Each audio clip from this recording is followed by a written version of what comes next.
without further ado, we'll get started with Conrad, and he will start off the presentation with the Day of Atonement. Okay, I'm all ready to share screen. Okay, let's play it. I don't have time here today, but let's play.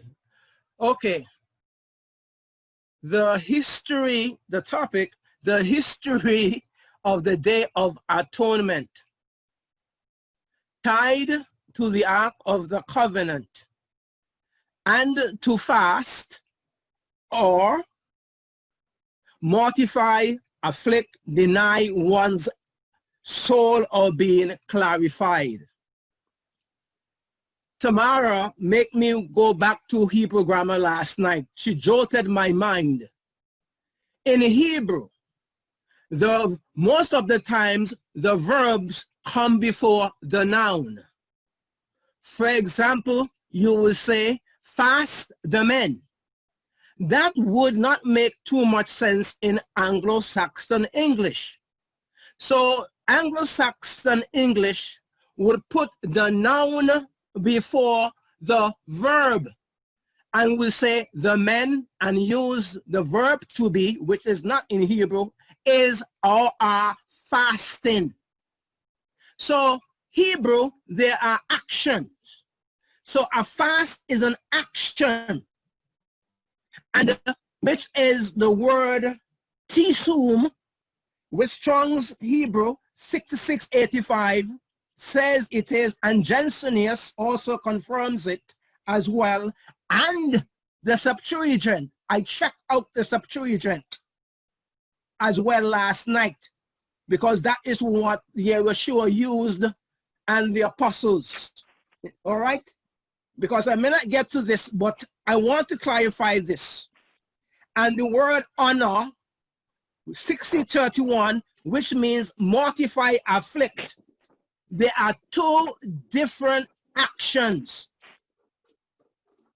Fast and deny are not equated as synonyms as we do in English.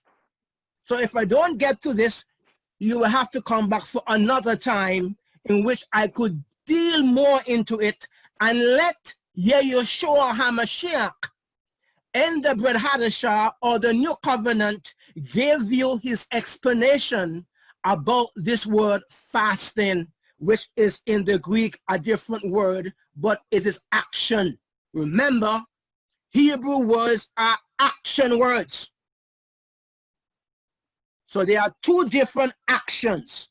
Fast or the mortify, afflict, deny one's soul or being are two different actions in Hebrew. Let us go to the history of the Day of Atonement. In those days, 316, last night somebody had 36, but it was 316.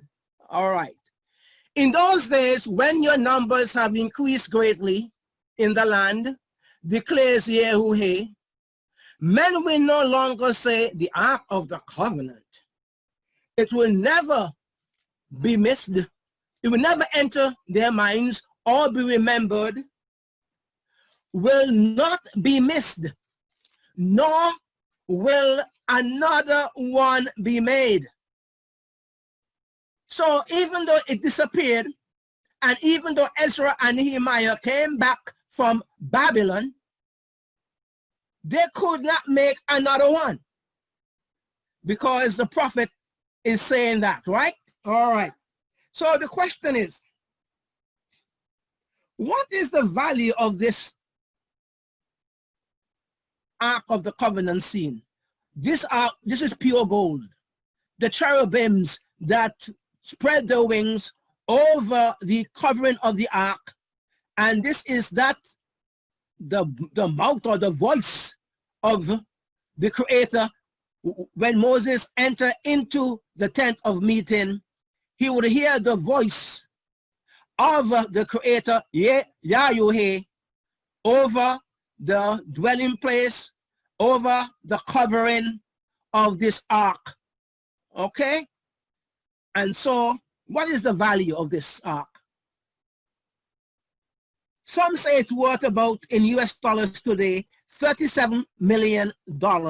Some say $64 million. The simple answer is a lot. It's priceless. So Raiders of the Lost Ark, Harrison Ford, and others, beware. Sacred objects are set apart. Do you know what happened to Belshazzar in Daniel chapter 5? When he took out the sacred, set apart vessels and cups and started drinking out of them? And he saw the handwriting on the wall telling him his days were numbered. So, if this ark was found, what would happen? Question. Elohim's wrath. If history is a guide, what happened to the Philistines? In 1 Samuel 5, when they captured the ark from Shiloh, oh, the Creator affected them with tumors or growing pain or hemorrhoids. It must be carried properly by those designated by Elohim. The Levitical priesthood is not any other tribe. They are the ones who will handle the ark and carry the ark in a proper way that the Creator says it must be done. It represents, what this represents, by the way, it is for atonement for one sin of the Israelites, uncleanness and rebellion with blood. It must have blood on it once a year by Israel high priest. Moving ahead. This year, September the 25th, 2020, on Gregorian, is the 10th day of the 7th month on the Creator's 360 days year calendar. Leviticus 16:29, on the 10th day of the 7th month, you must, and they use the word honor, not tisum, which means fast. And we're going to go to that quickly. So it says afflict or mortify or deny or humble, humiliate yourself. So here on the 16th of September, look out for that time. We are coming up on that very closely, and something could happen or may not happen. So this is the first day of the 7th month. Previously here, September the 22nd, which would be the Atonement equinox, approximately equal days and equal night, would have been here in the 360 days a calendar, but it shifted, no doubt, when Hezekiah was sick and he had a sign of the sundial moving 10 steps backwards. In other words, then the sun ecliptic part elongated. I won't get into much of that, which we have discussed. So here you have here on the 25th now here of next month. Wow, it's coming up quickly. Of next month, it is August. Anyway, so the 20th, help me, Father, time is flying. It's the day of atonement as one of remembrance. It should be one of remembrance. All right, let's continue on. Now, Exodus 25:21. Place the cover on top of the ark and put the ark of the testimony covenant, which I will give you.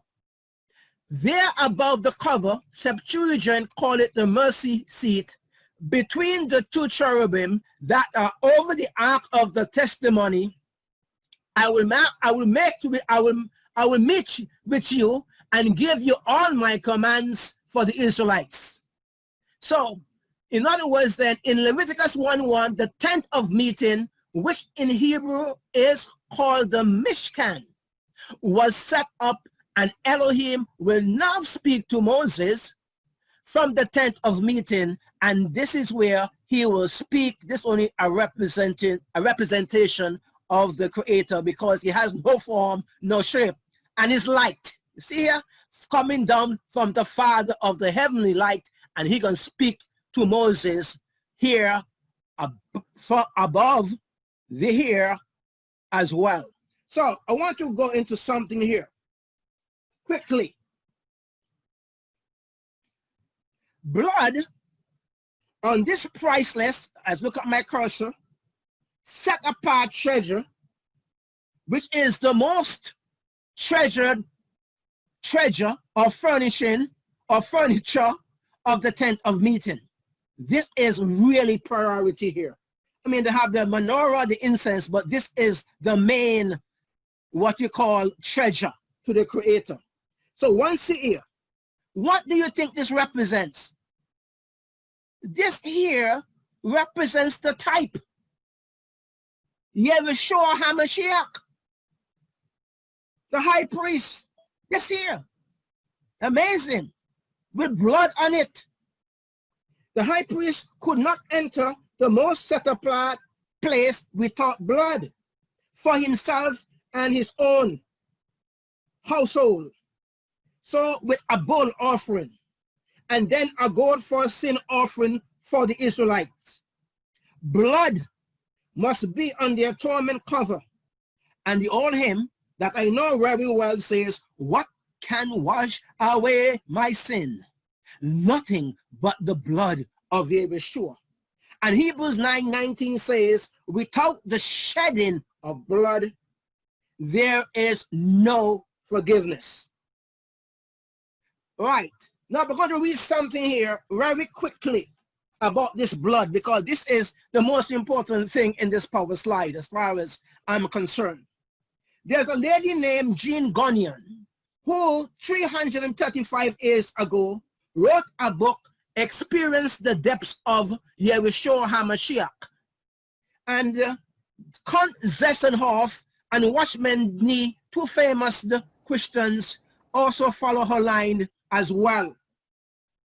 She says on page 128, now there comes a time at last when the goldsmith can find no mixture. There is no mixture. There is no impurity here in this Ark of the Covenant with gold.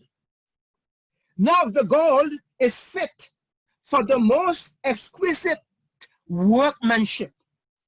In the future, if the gold should get dirty and the gold has blood on it once a year, the blood of bulls and goats to make atonement for the sins of Israel once a year, nothing more than the blood which only touches the surface. And let me read here, I'm going to ad lib here, add some of the things that she put here in some of her words and my own words. This blood that is on the Ark of the Covenant once a year, of blood of bulls and goats, is of no hindrance to the use of the gold vessel, Ark of the Covenant.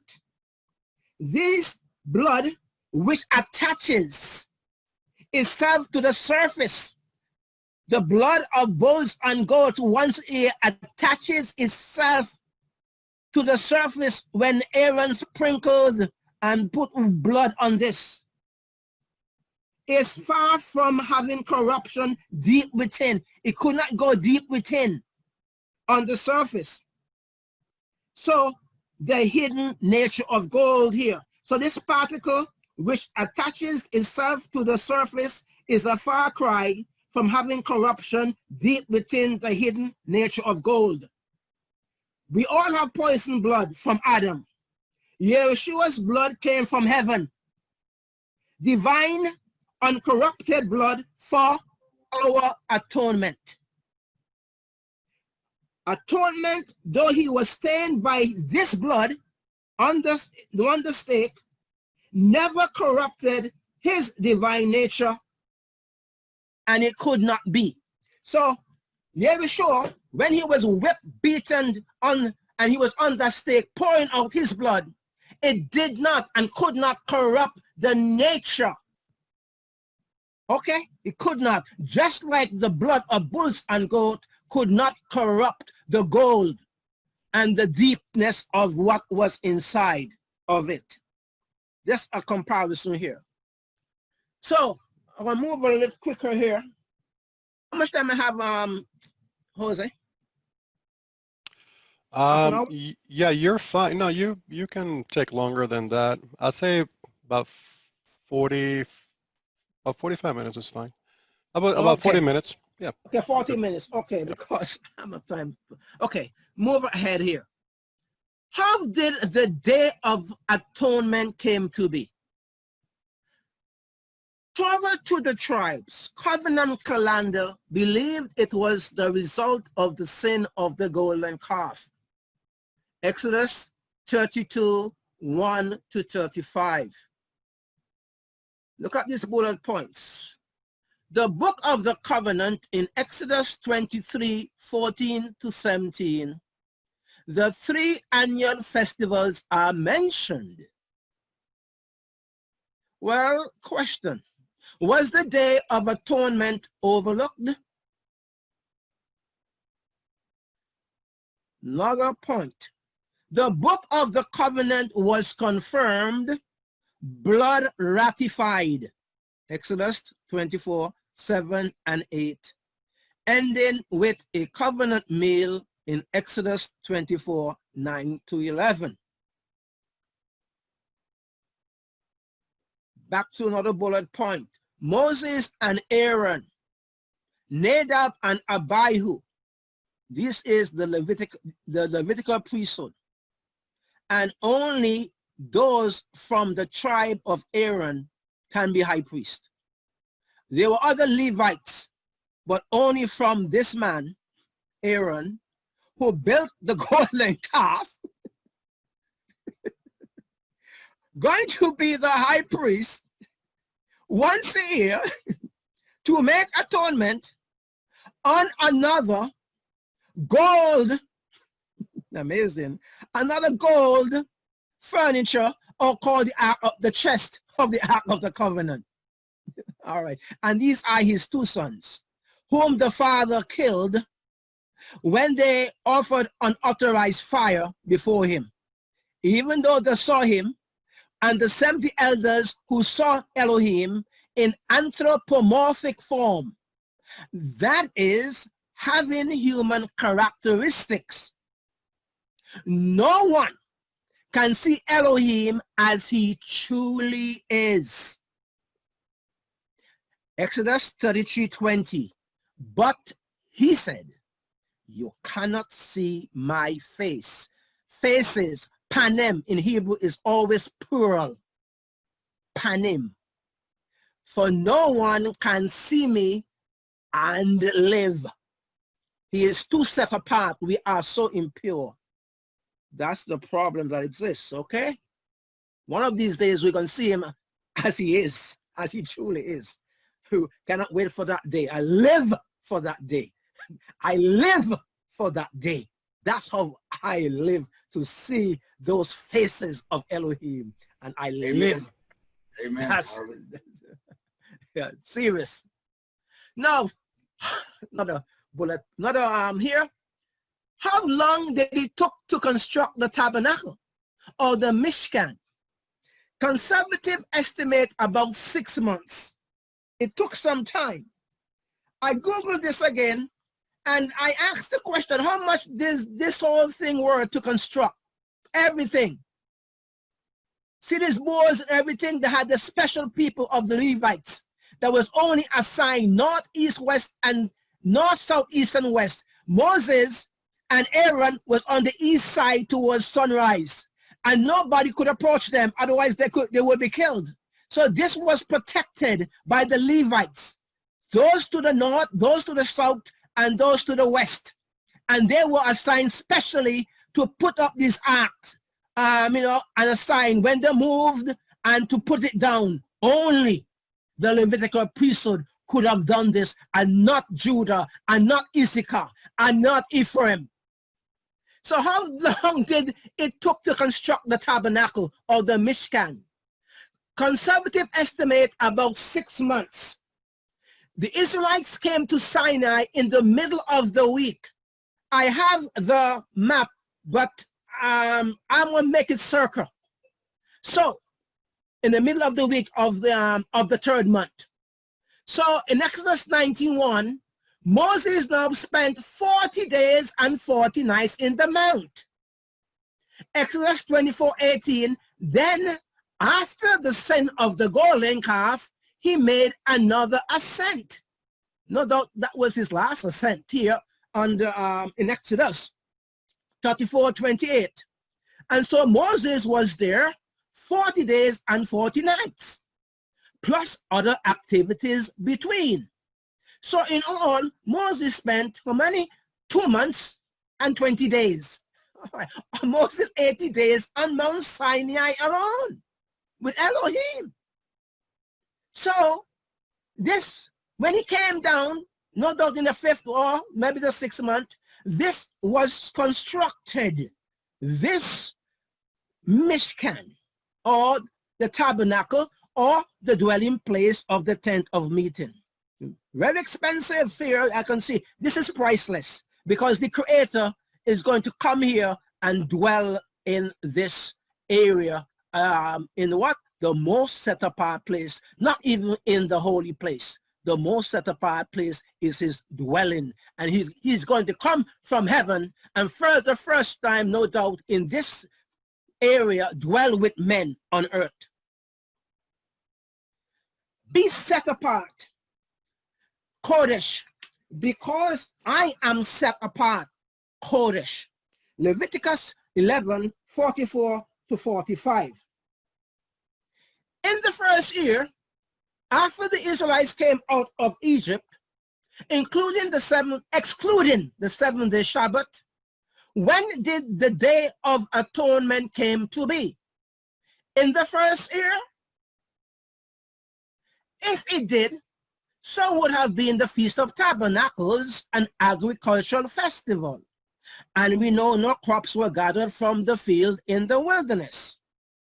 So Exodus 40:17, so the tabernacle was set up on the first day of the first month in the second year. We say New Year's Day in the 360-day year calendar, not January the 1st. So you must read all of Exodus 40. Exodus 43 states, place the ark of the testimony, covenant, in it and shield it with a curtain.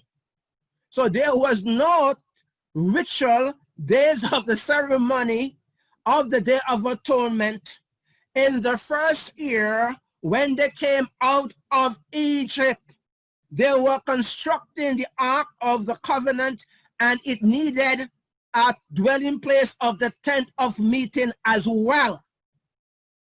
So that would have been done during that first year. And so in Exodus 40:12-16, Aaron and his sons are now consecrated. They are set apart to serve Elohim as priests in the second year in the tabernacle after coming out of Egypt.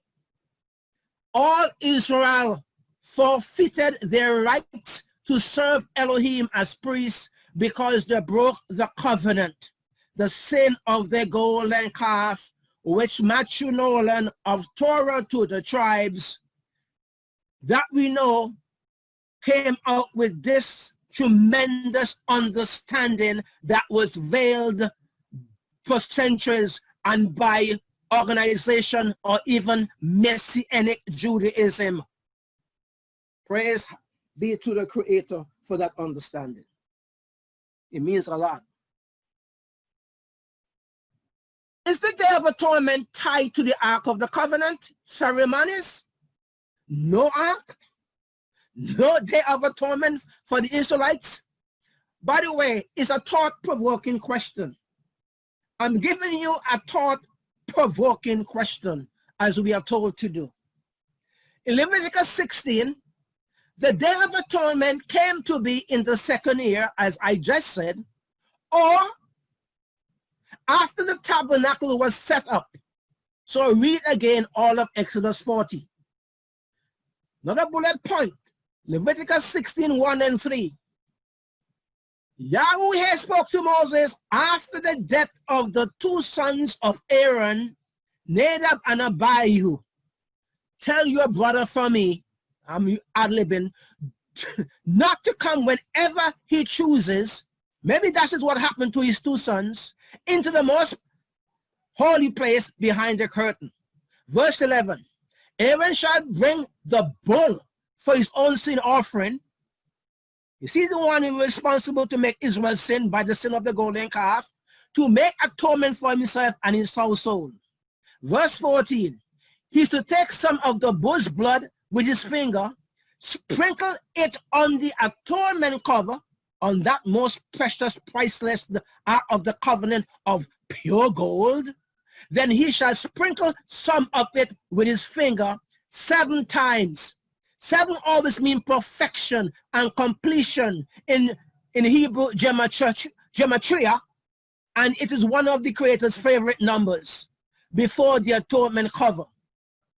Leviticus 16:29. Think about this. And it's also with the goat for the what? For the sin offering for the Israelites. I did not include that, but you get the point. Leviticus 16:29. This is to be a lasting audience for you. On the 10th day of the 7th month, you must deny, afflict, mortify, honor yourself, and not do any work. It's a Shabbat. 76 in Strong's Hebrew. Of rest, Shabbaton. In Strong's Hebrew, 77 Shabbaton. And you must deny, afflict, mortify. This was the first time this word is used for the Day of Atonement, and not the Hebrew word tisom. Is an action. And this is to be a lasting audience for you. Atonement is to be made once a year, only once a year. That's amazing. For all the sins of the Israelites, no matter what sins that they have committed, is going to take care of that. There were different offerings, peace offerings, burnt offerings, but only once a year for all of the sins that they have committed. Sins of omission, sins of ignorance, sins of deliberation, there will be forgiveness. Only once a year. Now, I'm going to really take a look at this here. This here is about the book of the law. Deuteronomy 31:26. Take this book of the law and place it beside, here is it, not in the ark, of Yahweh, your Elohim, as a witness against you. So I have here the tabernacle tent of the Mishkan. It has dimensions, etc., etc., the most set apart place, etc., etc. And then you have the ark of the incense, gold, the golden lampstand, gold, the table of showbread, gold, the ark of the covenant, gold, the covering, gold, the 2 cherubim, gold. The Father is what? Gold finger. All right, he loves gold because it represents his nature. And the book of the law is not placed inside the ark. It is besides the ark. And by the way, I'm going to get to that because later that book of the law disappeared. All right. Did Moses in the book of the law of Deuteronomy, in the festival chapter of 16, forgot to mention the Day of Atonement? No, it's in the book of the law. Okay? Did he forgot? Maybe not. Okay. Anyway, but it's not mentioned. So he mentioned Passover. He mentioned days of unleavened bread. He mentioned Feast of Weeks. He mentioned Feast of Tabernacles, like the book of the covenant in Exodus 23:17 that Yahweh spoke. So Deuteronomy 16:16 says the same. 3 times a year, all your men must appear before Yahuwah your Elohim at the place he will choose. The book of the covenant did not mention in the 3 annual festivals. See Exodus 23, 14 to 17, the Day of Atonement. It didn't mention it. The sin of the golden calf did not occur, but after. Now, the law of Moses of Leviticus and Numbers is where the Day of Atonement is mentioned, though it is not in Deuteronomy. But Luke, the gospel writer, in Luke 2:24, called the purification which Miriam did when she came and offered herself according to the law of Moses. So they have this phraseology in the New Testament or the New Covenant or the Brit Hadashah, called sometimes the book of the law, like in Galatians, or sometimes it is called the law of Moses. And you have to be careful here when Shaul is writing whether or not he is referring to the book of the covenant or the book of the law or the law of Moses. You can sometimes have to differentiate. The law of the book of the covenant or the 10 commandments are the moral laws. And they talk about oral laws. There's no such thing here. It's tradition. So be careful when you read scriptures of Shaul, because sometimes he lumped everything into law. And based on the context, you have to know whether or not he's talking about the book of the law of Moses, or the book of the covenant, which is contained the moral laws of the 10 commandments. Be mindful of that. Okay. Aaron, his son Eleazar, his son Phinehas, and the Aaronic priesthood faithfully observe and perform the Day of Atonement ceremonies tied to the Ark of the Covenant. I believe that until Judges 2:7, the people served Yahuwah through the lifetime of Joshua and the elders who outlived him, who had seen the great things Yahuwah had done for Israel. After that whole generation had been gathered to their fathers, another generation grew up. And we have this generation of what they call them, not the X generation, they call them a Me Too generation anyway. They don't even know about Jesus.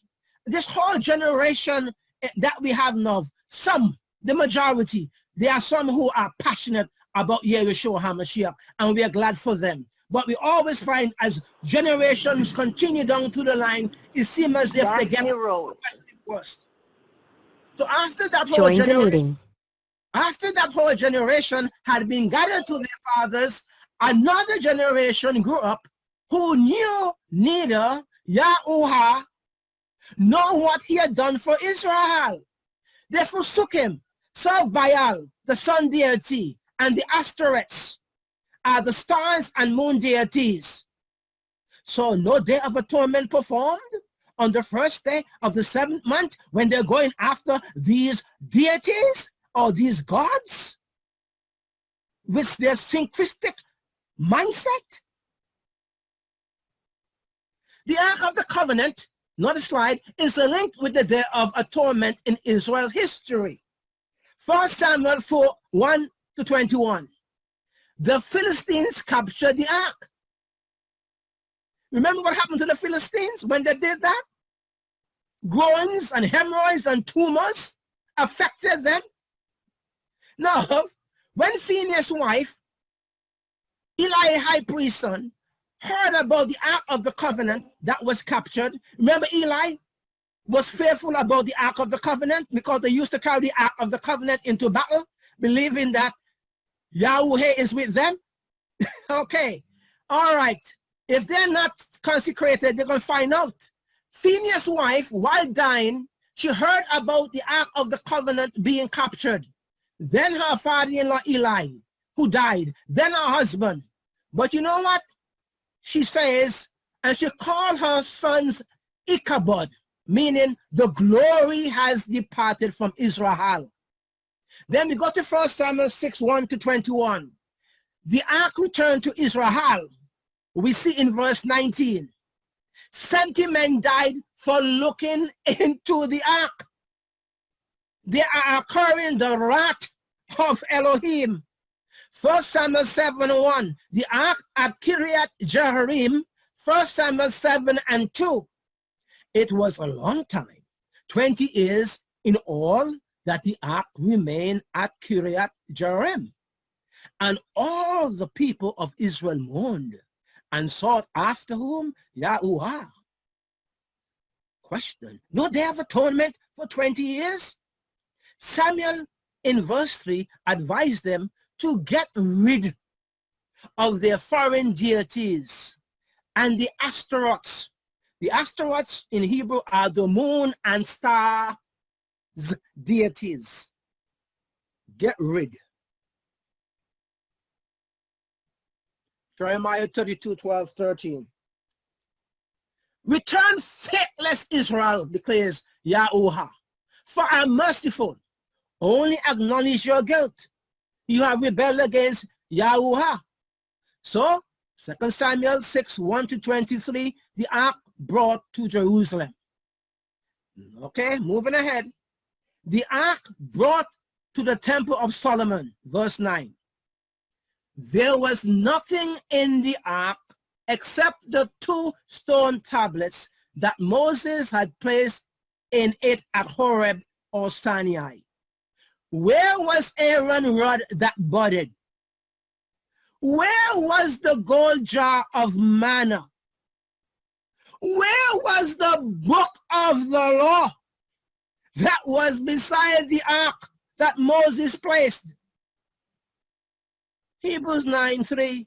Behind the second curtain was a room called the most holy place, with the gold-covered ark of the covenant. This ark contained the gold jar of manna. The gold jar of manna. Aaron's rod that had budded and had almonds, and the stone tablets of the covenant. Continue on. This ark of the covenant with the 2 stone tablets later disappeared from Solomon's temple. Where? It went to Ethiopia, according to legend. Is it under the Dome of the Rock there in Jerusalem? Well, if you try to excavate, I know World War III would erupt. So where did it went? So here we have the gold jar of manna, I'm laughing, disappeared. Aaron's staff that had budded with the almonds disappeared. The book of the law that was besides the ark, that too disappeared. And then the 2 stone tablets and the ark itself, that too disappeared. All of them are disappearing. Jeremiah, by the way, it should be 3:16. Sorry about that. My bad. It should be 3:16. Men will no longer say the ark of the covenant of Yahuwah. It will never enter their minds or be remembered, nor it will be missed, nor will another one be made. Sorry about that mistake there, but I did put it in the first slide. Anyway, did Ezra and Nehemiah got a copy of Jeremiah's scrolls of the above scripture? That is why when they returned from the exile, the Day of Atonement was never mentioned. It's a question. A careful investigation of Ezra 3:1. By the way, Ezra came from the Aaronic priesthood line. Ezra was a high priest. He could have made atonement for the sins of Israel when he came back from Babylon. But you know what? He couldn't build another ark if he did come back. If he came back from Babylon, he could not. So a careful investigation of Ezra 3:1. When the 7th month came, The narrative went into the Feast of Tabernacles. That you read it, you're going to find out that in Nehemiah 8:1, when the 7th month came, the first day of the 7th month was celebrated, which we are going to do tomorrow, I think. Was celebrated. Then in that no, not tomorrow, but next this month. So the first day of the 7th month was celebrated. Then in that same chapter went into the observance of the Feast of Tabernacles, but no mention of the Day of Atonement. I always wonder why. Why is it they just go into the Feast of Tabernacles? Celebrated also the first day of the 7th month. Well, what about this Day of Atonement? Why they did not mention it? Since it is most holy, as one would say. Some people say that the Day of Atonement is even more holy than the 7th-day Shabbat, but the 7th-day Shabbat came before the Day of Atonement, by the way. So how can it be most holy? I don't know. So no Ark of the Covenant, no Day of Atonement. Now, in Yeshua's time, I'm soon finishing up, wrapping up here. In Yeshua's time, in Herod's temple, there was no ark. What an embarrassment. The most important piece of furniture went missing. Let me say a little thing about Yahushua and Yochanan the Immerser.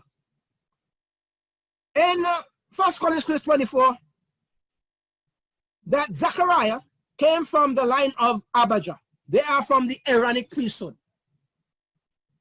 So Zechariah is from the Aaronic priesthood. Only them can go and make atonement for the sins of Israel from the Aaronic priesthood, not from the other Levites, from the Aaronic priesthood. Yochanan the Immerser should have been the high priest from the line of Aaron. He was the one who immersed Yeshua HaMashiach. And he says at one time, behold the Lamb of Elohim who takes away the sins of the world. So Yeshua came to, who was immersed in Jordan, came to John and wanted to be immersed. And who did no sin. So Yochanan was puzzled. What? So Yeshua told Yochanan, suffer it to be so that all righteousness can be fulfilled. John is from the Aaronic priesthood. The Aaronic priesthood make atonement once a year for the sins of Israel. Yeshua is not from the Aaronic priesthood. He's from the tribe of Judah. Caiaphas was not, to me, a legitimate high priest. He no doubt bought it. Politics. And representing Israel and making atonement for Israel is only by the mercies. When he tore his garment that year, that Yeshua died, he was unfit to atone for the sins of all Israel. So what happened and what occurred when Yeshua was immersed by Yochanan? The priesthood itself was passed from the Aaronic priesthood to Yeshua HaMashiach. But he could not yet perform his duty once the temple stood.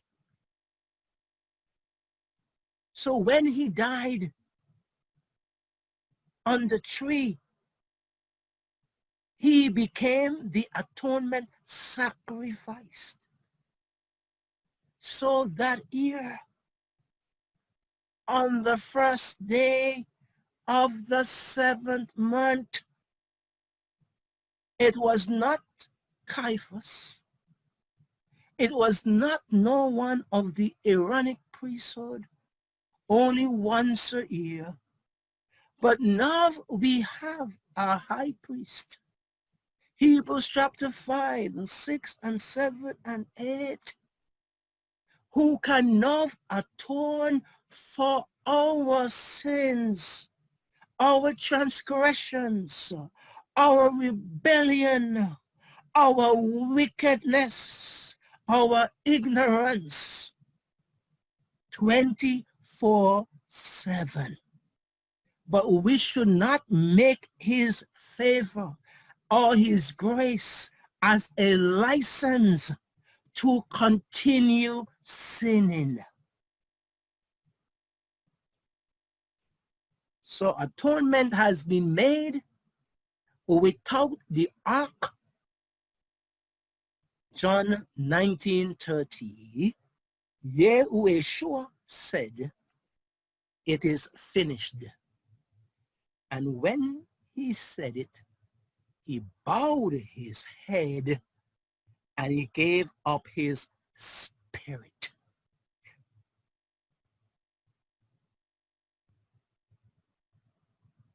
Atonement.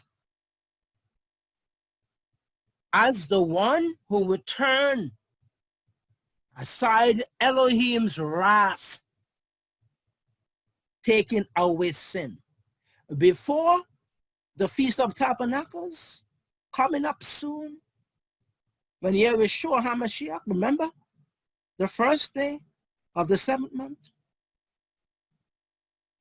with trumpets blast.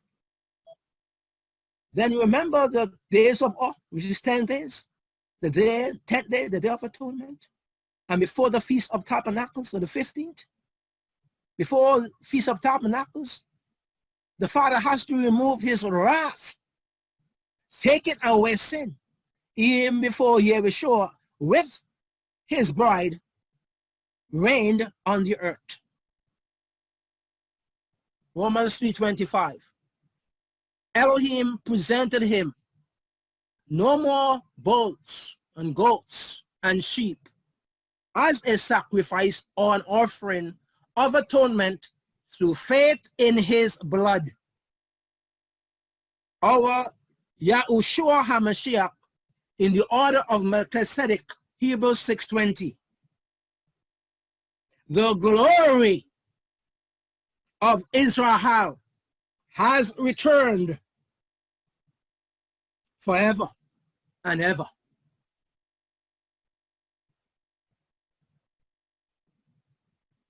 I think for lack of time here, I'm going to just leave this thing here until next time. And I think I just want to stop because this is, to me, is very important and essential for us to grasp. So it's open up for questions.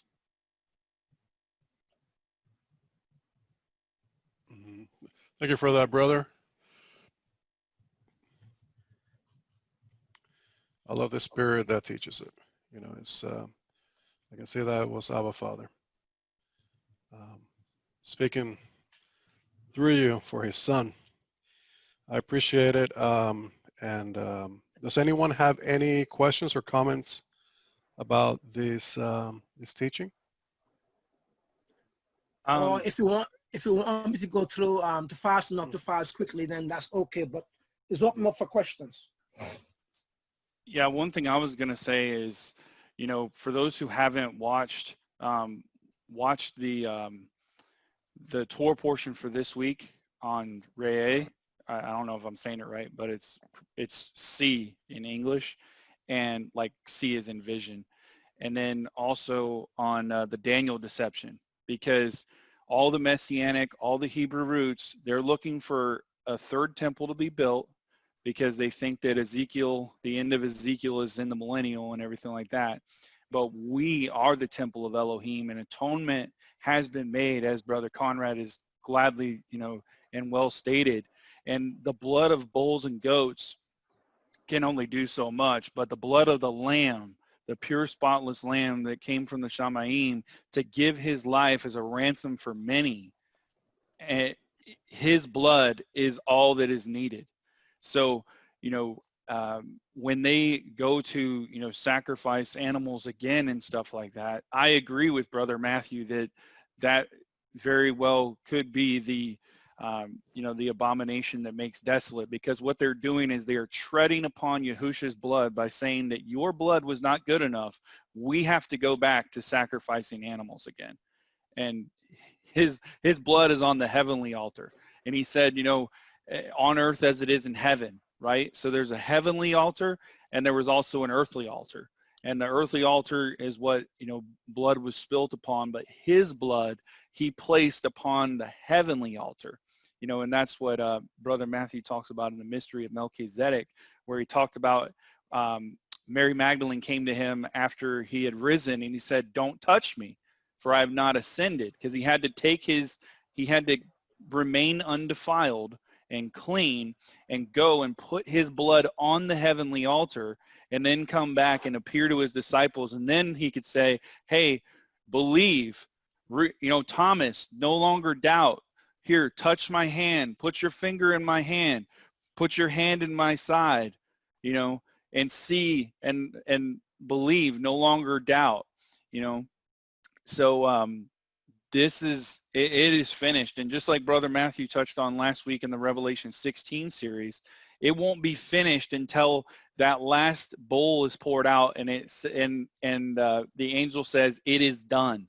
It is finished. Done." That's when it's finished. And that's, a representation of this, of the Day of Atonement, of the cleansing of the temple.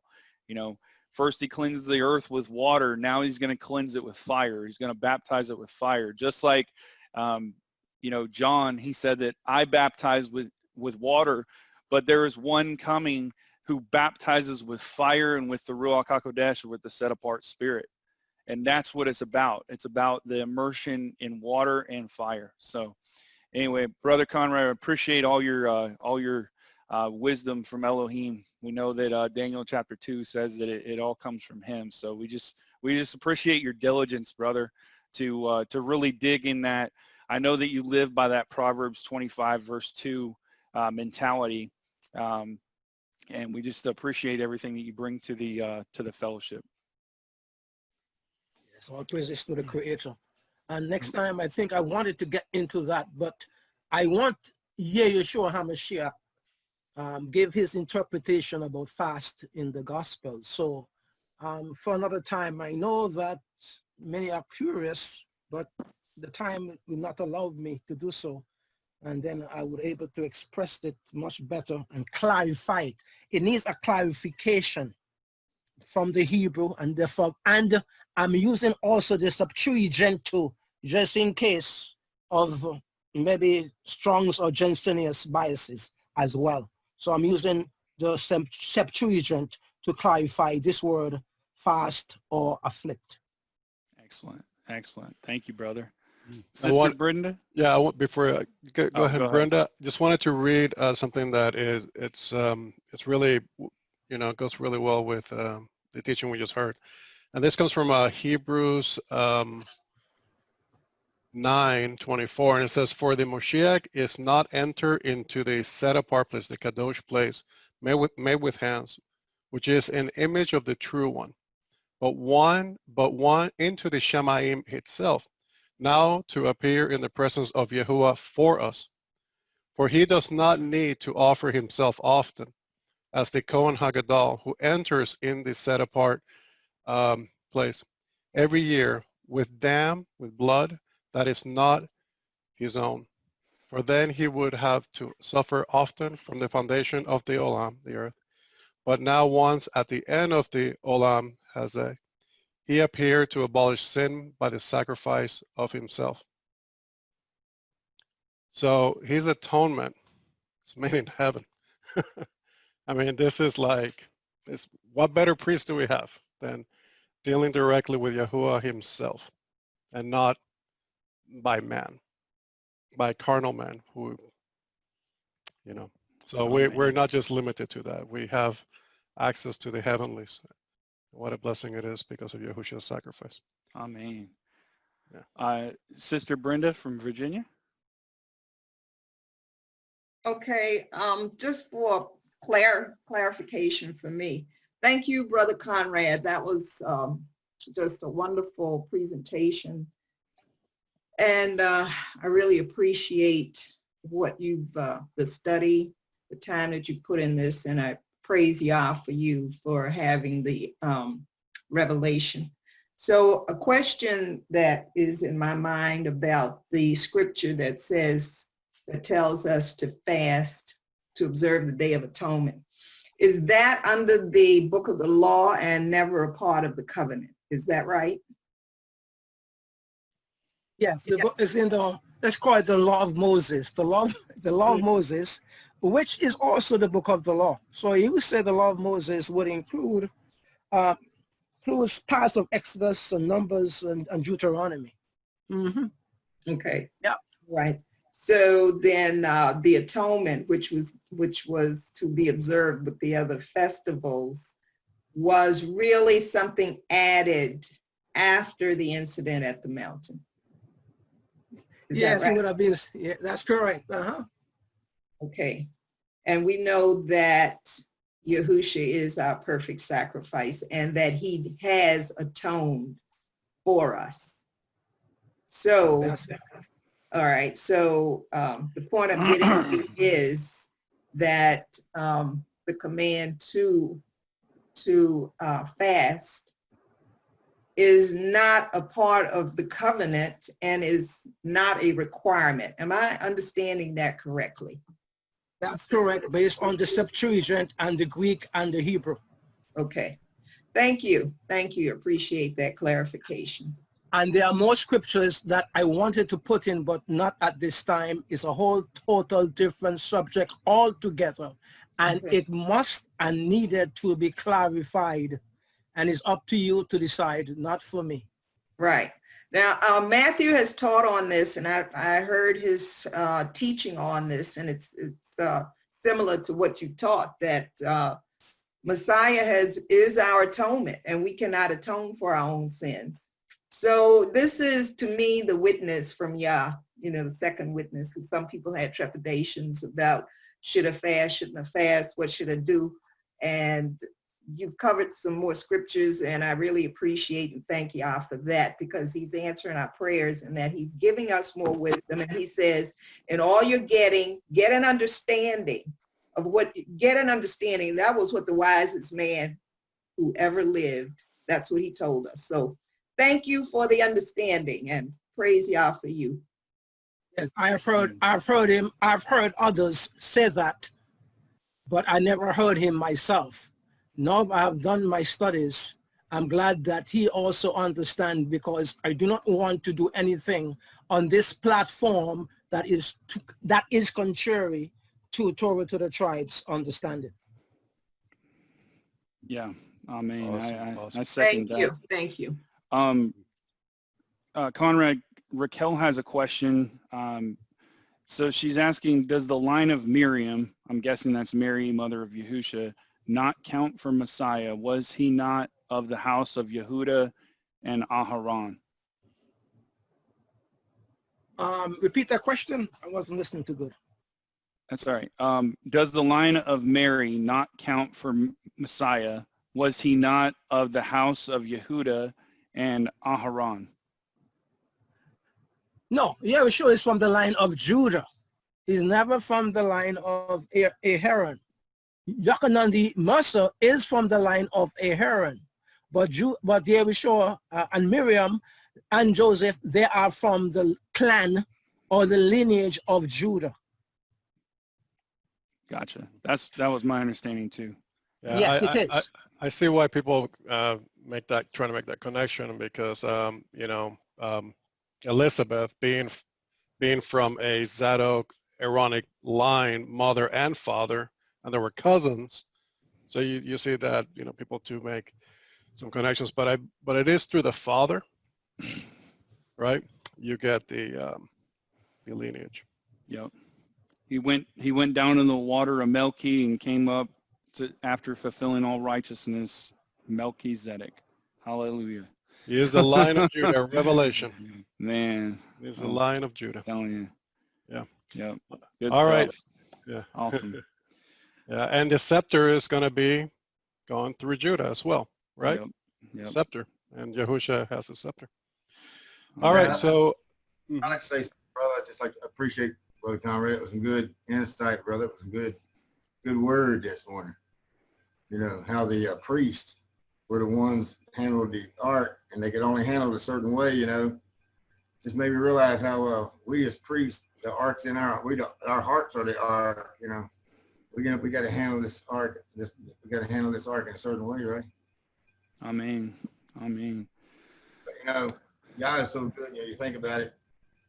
You know, under the Levitical law, under the books of Moses, under Levitical, they were put under a schoolmaster, right? But now we're under the leadership of the governor right now, under Melchizedek. We're not under the schoolmaster. The governor himself is teaching us. The king's teaching us. Hallelujah. Amen.